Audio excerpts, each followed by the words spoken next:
থেকেই আমি ড্রয়িং করতে, হাতের কাজ করতে ভীষণ পছন্দ করতাম, কিন্তু কোনোদিন শেখা হয়নি। স্কুলে যা শেখাতো তাই শিখেছি। আঁকা বিষয়ে আমার কোনো অভিজ্ঞতাও নেই। ড্রয়িং করতে আলাদা পেন্সিল লাগে সেটা জানতাম, কিন্তু পেন্সিলের মধ্যেও যে আলাদা আলাদা ভাগ আছে সেটা আমি জানতাম না। আমার এক বান্ধবীর কাছ থেকে জেনে সঙ্গে সঙ্গে পেন্সিলটা কিনে নিয়ে আসলাম, আর আর্ট পেপার আমার বাড়িতেই ছিল। আমার যখন বাড়িতে একা একা সময় কাটে না, তখন আমি আঁকা নিয়ে বসে পড়ি বা হাতের কাজ নিয়ে বসে পড়ি। তেমনই গুগল থেকে একটা গোপাল ঠাকুরের ছবি সেভ করে সেটার আঁকারই প্রস্তুতি শুরু করে দিয়েছিলাম। আমি নিজেও ভাবতে পারিনি যে আঁকাটা আমি পুরোটা কমপ্লিট করতে পারবো বা এতটা সুন্দর হবে। শ্রীকৃষ্ণ আমার পাশে ছিল, তাই জন্যই আমি পেরেছি। প্রায় অনেক বছর পরই আমি একটু কাগজ পেন্সিল নিয়ে বসেছিলাম গোপাল ঠাকুর আঁকার জন্য।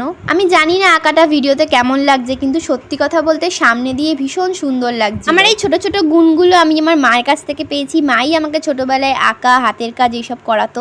রং পেন্সিল মানেই আমি শুধু বুঝতাম ছোটবেলায় যে মোম রং পাওয়া যেত সেগুলো। আঁকা কমপ্লিট করে কখন রং করব সেই নিয়ে ব্যস্ত থাকতাম, কিন্তু বড় হয়ে বুঝলাম রং ছাড়াও পেন্সিল স্কেচ করে এত সুন্দর ছবি আঁকা যায়। প্রথমে এতটা মন দিয়েও আমি আঁকাটা শুরু করিনি। প্রথমে একটা নর্মাল কাগজেই একটু গোপাল ঠাকুর আঁকার চেষ্টা করছিলাম, রং ঠং করেছিলাম।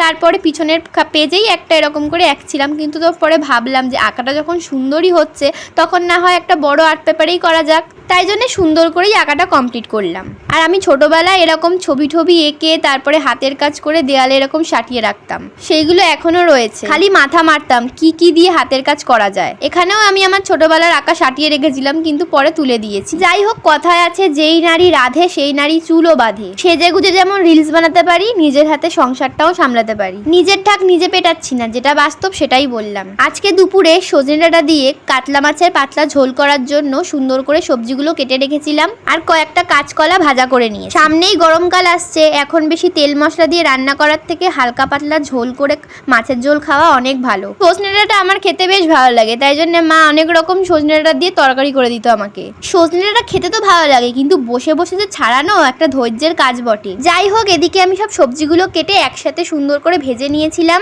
আর এই ফাঁকে আমি রান্না করতে করতে একটু তরমুজও খাচ্ছিলাম, কারণ বসে বসে ফল খাওয়ার মতো হাতে সময় একদমই নেই। কারণ বাড়ির সব কাজই আমাকে একা হাতে সামলাতে হয়। কম্পিউটার ক্লাসে গেছিলাম, সেখান থেকে এসে তাড়াহুড়ো করে রান্না মুখের কথা নয়। তাও আমি চটপট করে 3-4 রকমের রান্না তাড়াতাড়ি করে ফেলি। এদিকে কথা বলতে বলতে আমার তরকারিও হয়ে গেছে, আর আমি মাছ দিয়ে ঝোলেতে বেশিক্ষণ ফুটাই না, কারণ মাছ একদম নরম হয়ে গেলে আমার খেতে সেটা ভালো লাগে না। যাই হোক, সন্ধ্যাবেলা একটু মাখনা নিয়ে বসেছিলাম, আর এই মাখনাটা কলকাতা দিয়ে আসার সময় মা আমাকে অনেকদিন আগে কিনে দিয়েছিল। খাবো খাবো করে খাওয়াই হচ্ছিল না। এটা কেমন খেতে টেস্ট করার জন্য কিনেছিলাম। প্যাকেট খুলে দেখি এক কোণায় নিচের দিকে পড়ে রয়েছে কয়েকটা। এই কটা মাখনা 20 টাকা নিয়ে নিয়েছে জানো, কিন্তু খেতে মোটামুটি ভালোই ছিল। অনেক গবেষণা করার পর জানতে পারলাম এটা পদ্ম ফুলের ভিতরে যে ফুলটা থাকে সেই বীজটা হবে হয়তো, তার জন্য এটার দাম হয়তো এত বেশি নেয়।